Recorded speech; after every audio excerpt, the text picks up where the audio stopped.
CorTV en coproducción con la Clínica Osmo presentan. ¿Sabías que la influenza puede ser mortal si no acudes al médico en forma oportuna?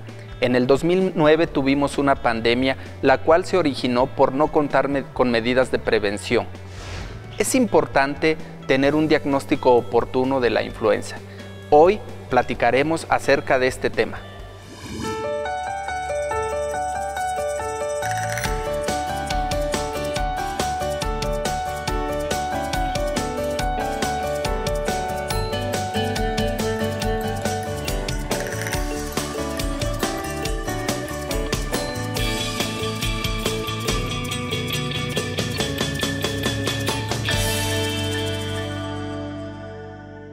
La influenza es una infección viral que afecta principalmente a la nariz, la garganta, los bronquios y ocasionalmente los pulmones.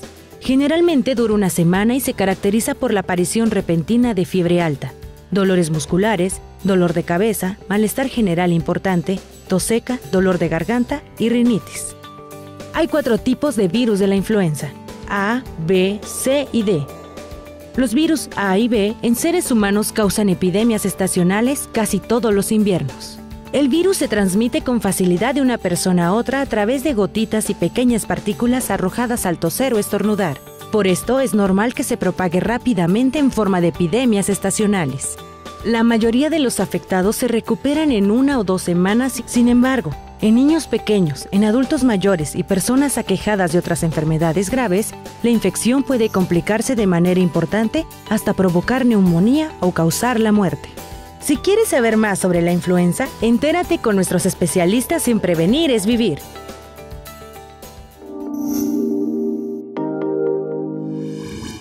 Como pudimos escuchar, existen diferentes tipos de virus que ocasionan la influenza. Hoy nos acompañan 2 especialistas quienes nos platicarán más acerca del tema. La doctora Andrea Colli, neumóloga, y la doctora Norma Rivera, infectóloga. Bienvenidas, doctoras. Gracias. Doctora Norma, platíquenos acerca de la influenza. Bueno, la influenza es causada por un virus que es virus de la influenza, y este virus puede afectar tanto a animales como a seres humanos. Este virus se transmite a través de gotitas al estornudar, al toser, al cantar, al platicar, y estas gotitas pueden quedar sobre superficies que después las personas pueden tocar e infectarse así, aunque no estén directamente en contacto con otro paciente que haya tenido influenza. ¿Esta enfermedad es reciente, doctora, o tuvo mucho auge en estos últimos años? No, de hecho este virus ha acompañado a la humanidad durante toda su evolución. Los primeros brotes registrados ya de virus de influenza fue en 1914, la llamada gripe española, 1914-1918.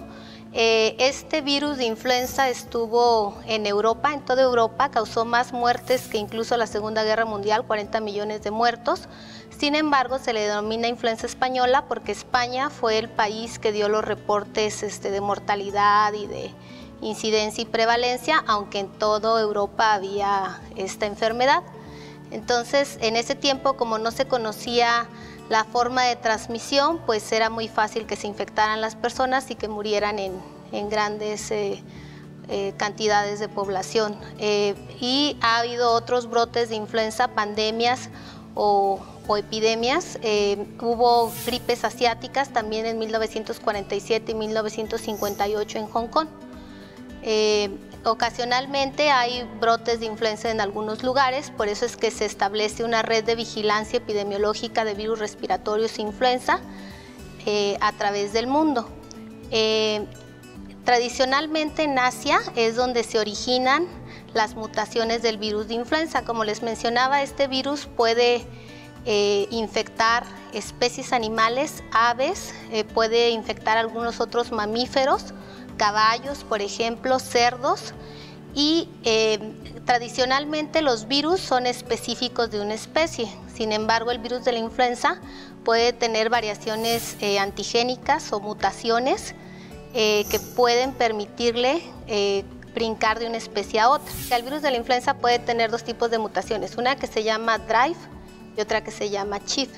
El drive consiste en pequeñas mutaciones que lo único que provoca, por ejemplo, en los humanos, es que si usted se vacunó contra influenza y ese virus tiene mutaciones pequeñas, entonces cuando vuelve a venir la temporada de influenza, esas mutaciones pequeñas le permiten al virus volverlo a infectar y a pesar de que usted tenga vacuna, pues ser nuevamente susceptible a esa enfermedad. Entonces esos son cambios normales y se producen en cada estación. Por eso es que es necesario vacunarse todas las estaciones de invierno. ¿Y en México qué tan frecuente es que se presenten este tipo de epidemias o pandemias? Pues hasta antes del 2009 no se tenían reportes de epidemias o de pandemias de influenza en México. Después del 2009 que surge el brote por H1N1 PM009, entonces se establece una red de vigilancia epidemiológica. Gracias, doctora. ¿Cuáles son los factores de riesgo, doctora, para desarrollar influenza? ¿Existen factores de riesgo en la población? Todas las personas que son mayores de 60 años y los niños, específicamente los menores de 6 meses, están en un mayor riesgo. Sin embargo, también existen otros factores de riesgo dentro de la población en general. Por ejemplo, las personas que padecen diabetes mellitus, las personas que tienen hipertensión arterial, quienes padecen alguna enfermedad crónica a nivel cardíaco, a nivel renal, a nivel hepático, problemas de insuficiencia cardíaca, insuficiencia renal, insuficiencia hepática. Y en influenza, como en algunas otras enfermedades, tener obesidad también juega un papel importante. Quienes tienen las defensas alteradas por alguna situación, como puede ser en el caso de cáncer, de quimioterapia, de desnutrición, pues evidentemente son personas que tienen más riesgo de poderse enfermar. ¿Y cuáles son los síntomas iniciales? Bueno, es importante que sepamos diferenciar lo que le llamamos un resfriado común de una infección por influenza. La gripa común o el catarro común en algunas ocasiones nos llega a producir fiebre, en algunas ocasiones no, y es una fiebre muy bajita, casi nunca llega a ser superior a los 39 grados. Y los síntomas son habitualmente más en el sistema respiratorio superior. Hay estornudos, hay moco nasal, en algunas ocasiones puede escurrimiento nasal, a veces puede haber tos. Pero cuando el paciente tiene más síntomas sistémicos y la fiebre es más elevada, esto nos puede orientar a que se trata de una infección por influenza. En los cuadros de influenza, la fiebre habitualmente son fiebres de 38,5, de 39 grados, incluso hasta de 40 grados.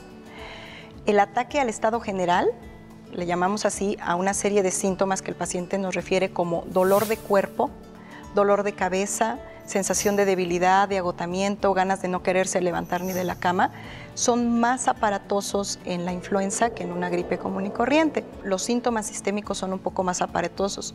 Tienen artralgias, es decir, dolor en las articulaciones, los codos, los hombros, las rodillas, ¿sí? El dolor de la cabeza es constante, cede poco con los medicamentos para dolor de cabeza. Y cuando el paciente no recibe un tratamiento rápido, a veces puede empezar a tener síntomas que nos hablan de que se está afectando ya el sistema respiratorio inferior. El paciente puede empezar a manifestar sensación de dificultad al respirar. Camina pocos metros y se cansa, o incluso estando sentado, al hablar, al comer, nota que le cuesta trabajo respirar y que necesita jalar más aire. Eso ya nos habla también de que la enfermedad está evolucionando. Como bien decían en la cápsula, algunos pacientes con algunos tipos de influenza no grave pueden incluso pasarlo como una gripe terrible y ni siquiera meditar tratamiento. Sin embargo, en algunos casos, el cuadro puede ser sumamente aparatoso e inclusive mortal si no recibe tratamiento. Los pacientes que empiezan a tener síntomas pueden ser contagiosos incluso desde un día antes de haber empezado a tener síntomas y su contagiosidad incluso puede durar varios días. De ahí que también muchas de las personas que están en contacto con la persona enferma puedan contagiarse y enfermar también.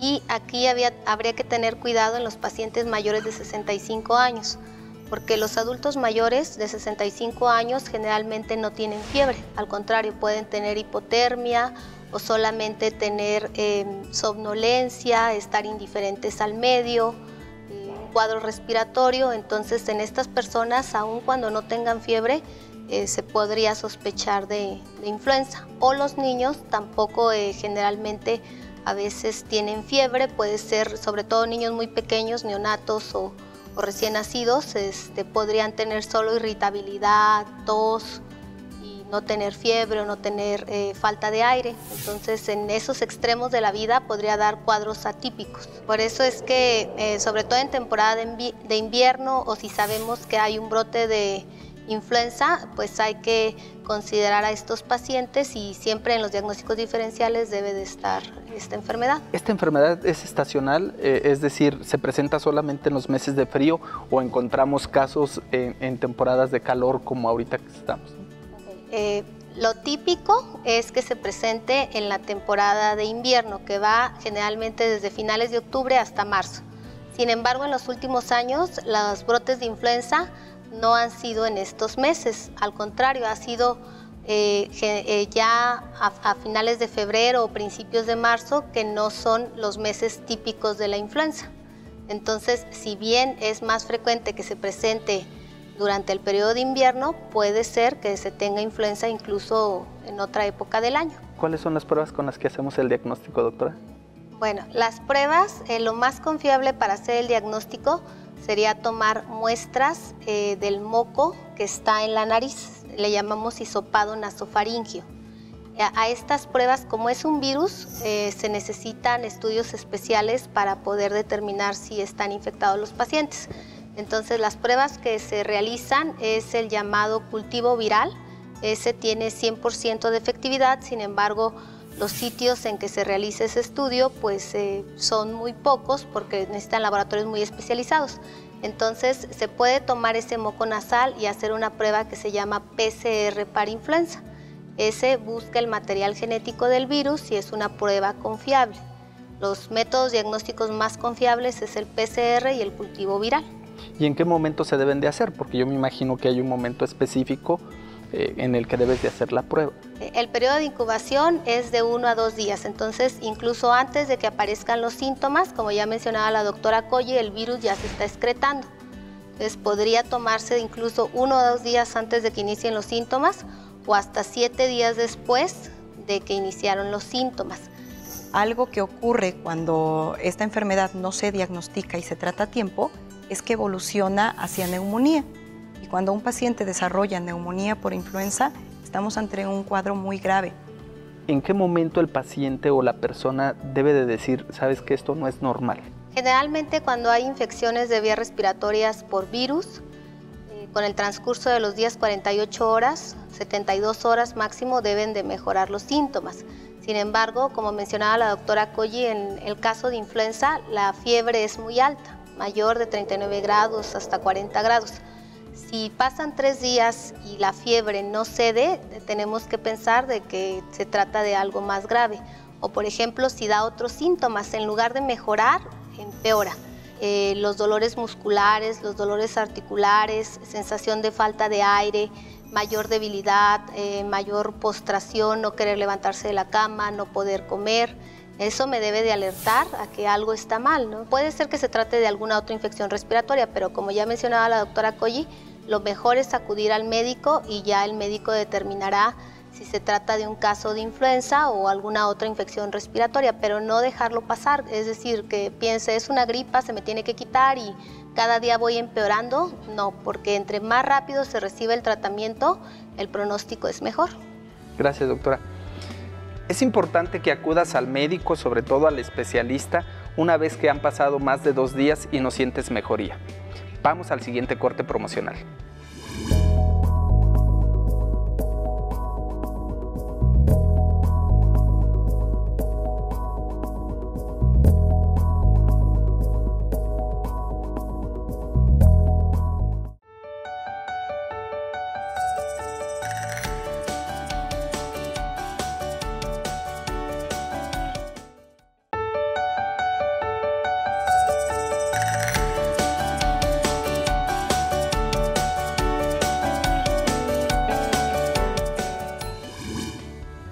Gracias por continuar con nosotros. El tema de hoy es influenza. Recuerda que también nos puedes seguir en nuestras redes sociales, las cuales están apareciendo en tu pantalla. A continuación, veamos el testimonio de una persona que tuvo influenza.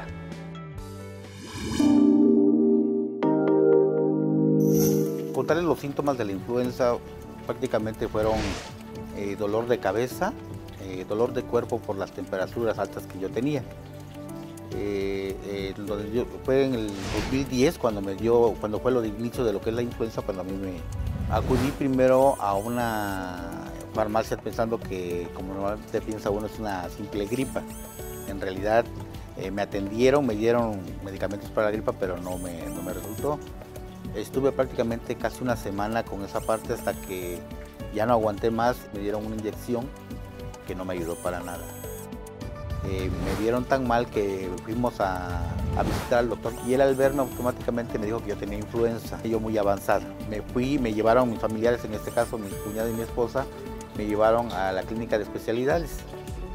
En la clínica de especialidades me tuvieron un buen tiempo ahí porque tampoco no había camas y platicando con el doctor encargado me dijo que lo mejor era que yo me regresara a mi casa porque la situación era muy grave. Me dijeron que así como iba yo, pues era más fácil que yo me muriera a que yo me recuperara. Posteriormente, bueno, ya me regresé a la casa. Prácticamente estar en cuarentena. Estaba yo encerrado en un cuarto, no salía, tener la boca tapada. Las secuelas que me dejó la influenza, pues prácticamente es una tos con, como se le conoce coloquialmente, con muchas flemas. Esa tos, pues me la calmo nada más porque prácticamente no me la puedo curar. Y las recomendaciones, bueno, que yo puedo dar con respecto a esto es que, en primer lugar, no se automediquen, porque a veces piensa uno que es algo muy pequeño y en realidad yo fui por una pequeña gripa y prácticamente mi vida estuvo en juego. Ya queda uno como, coloquialmente habla, ya queda uno tocado, ¿no? Entonces los cuidados conmigo son más rápidos, o sea, yo ya no puedo dejar que me dé una gripa. Por lo mismo como quedé, entonces sí me da es más exagerado, ¿no?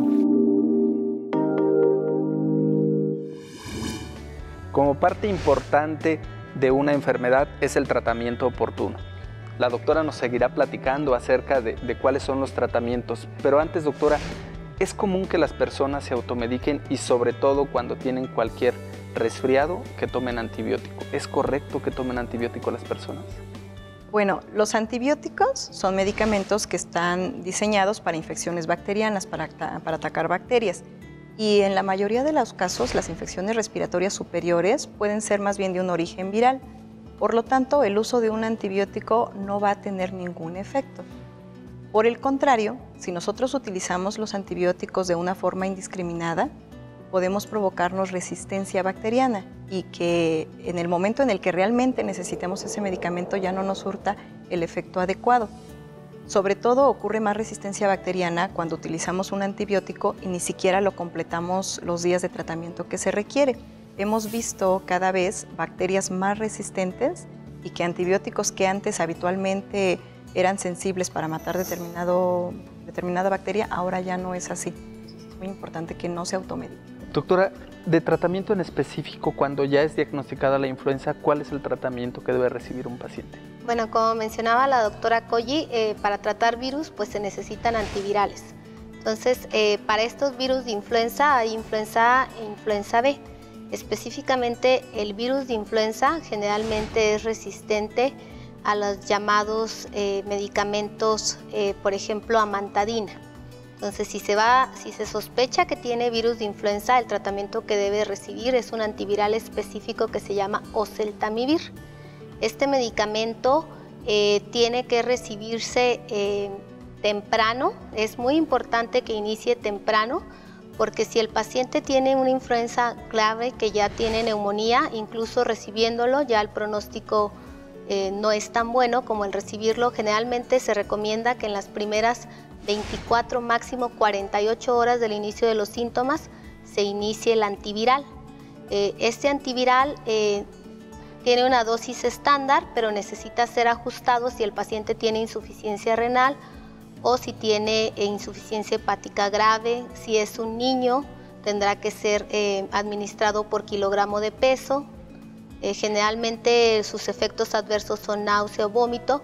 Y en temporadas de influenza el medicamento escasea en las farmacias, ¿no? A veces, aunque se acuda con un médico y se recete, se va a la farmacia y no se encuentra. Entonces, lo que yo recomendaría es que si sospechan que tiene un cuadro de influenza y no se encuentra el antiviral, se acuda a los hospitales para que allí se proporcione el medicamento, pero que no se deje transcurrir los días con los síntomas sin tomar el antiviral. Los pacientes cuando ya llegan con muchos días de evolución, casi siempre los encontramos ya con neumonía.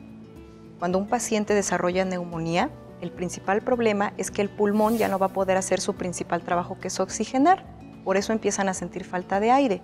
Y si el pulmón no oxigena de forma adecuada, todos los órganos del cuerpo van a entrar en crisis porque el oxígeno es un nutriente necesario para todos los órganos del cuerpo. Y de ahí la necesidad de tenerlos que intubar. Intubarlos es colocar un tubo a través de la tráquea, conectarlos a un ventilador artificial que hará la función del pulmón. Pero desafortunadamente cuando un paciente llega a estar intubado por influenza, la mortalidad puede ser mayor al 50%, porque como bien decía la doctora Norma, a veces, aunque ya le hayamos dado el tratamiento al paciente, la gravedad en la que llega, el estado inflamatorio que desencadenan todos sus órganos, provoca que empiecen a fallar y que aunque el paciente esté bajo el tratamiento, el proceso inflamatorio ya se disparó y es precisamente esos los casos en los cuales fallece. De ahí la importancia del diagnóstico y del tratamiento oportuno. ¿Cuáles serían las recomendaciones en general a la población en caso de que alguien presente influenza? Primero que nada, pues la prevención. Afortunadamente existe la vacuna contra influenza. Y si bien es cierto que pues vacunarte no te va a proteger al 100% porque es un virus que todos los años cambia su estructura genómica, todos los años muta, si bien es cierto, la vacuna sí te va a proteger en un gran porcentaje, y sobre todo a las personas que tienen más riesgo. La vacunación es muy importante. Y todas las personas que tienen factores de riesgo, y pues yo diría prácticamente todas las personas, todos deberíamos de vacunarnos. Todos deberíamos en realidad de estar vacunados. Prácticamente que estés enfermo en ese momento sería la única limitante, ¿no? Pero todos deberíamos de estar vacunados contra la influenza. Y con respecto a las medidas o a los cuidados generales que mencionaba, pues es muy importante evitar el contagio. Entonces es importante que si una persona ya está teniendo síntomas respiratorios, pues trate de recuperarse en casa, ¿sí? Que vaya al médico, que tenga el tratamiento, pero que no esté saliendo a lugares públicos o a lugares con aglomeración de personas para evitar contagios.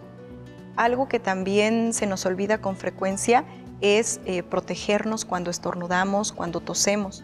Si no tenemos a la mano una servilleta, un pañuelo para estornudar o para toser, pues por lo menos debemos de cubrirnos con la parte interna del codo, porque si nos cubrimos con la mano, después con esta mano vamos a tocar una puerta, vamos a tocar la computadora, vamos a tocar cualquier objeto. Esa es la razón de ser de esta estrategia. Sí, utilizar mejor el codo, ¿sí? Si es que no tienes a la mano un pañuelo o una servilleta, porque precisamente así es como se puede contagiar y en muchas superficies puede permanecer el virus por muchas horas y entonces eso facilita el contagio. Tener higiene dentro de la casa pues también nos ayuda, ¿no? Utilizar algunas soluciones que contengan cloro diluido nos puede ayudar para limpiar superficies y que exista menos riesgo de contagio. Es muy importante tener una buena hidratación, tomar abundantes líquidos y evidentemente pues guardar reposo en casa. Y pues a veces preguntan los pacientes en la consulta, oiga, ¿puedo tomar té? ¿Puedo tomar, no sé, un té de bugambilia, un té de eucalipto, hierbas, etcétera, ¿no? Pues algunos tés que ayudan para mitigar un poco la inflamación, como la manzanilla, como la bugambilia, son buenos, ¿no? Pero evidentemente quiero dejar en claro que nunca un té o un remedio casero va a tener la función que tiene un tratamiento antiviral y por ende no va a curar al paciente de la enfermedad, solamente son como para calmar un poquito los síntomas. Gracias, doctora. Es importante seguir las indicaciones del médico y tomar las estrategias o las medidas para disminuir la propagación de la enfermedad. A continuación, vamos a la sección La Voz del Público. Mi pregunta acá es para los doctores, que si toda persona que tenga tos es influenza.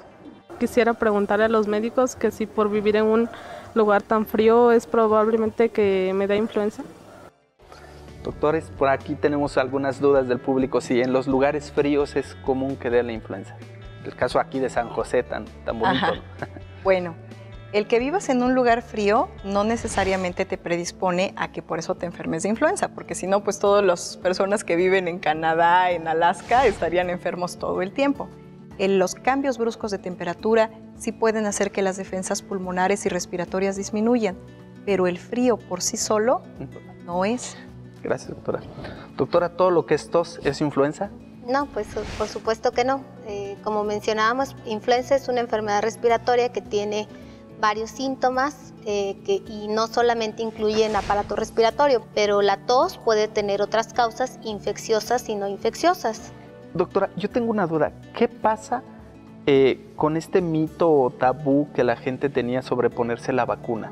Mucha gente no se la quería poner porque decía que cuando se la aplicaba se sentía muy mal, se ponía muy mal y ya no quiere volvérsela a estar aplicando, y la doctora nos comentaba de que lo ideal es que la vacuna se esté aplicando cada año. Sí, eso es muy importante porque incluso los pacientes dicen que la vacuna los enferma, ¿no? Lo que sucede es que puede ser que la persona ya esté incubando el virus de influenza o otro virus respiratorio cuando se aplica la vacuna. Entonces coincide la aplicación de la vacuna con una enfermedad viral que de todos modos iba a tener. Yo nunca he visto un paciente que por la vacuna yo lo tenga que hospitalizar o lo tenga que intubar.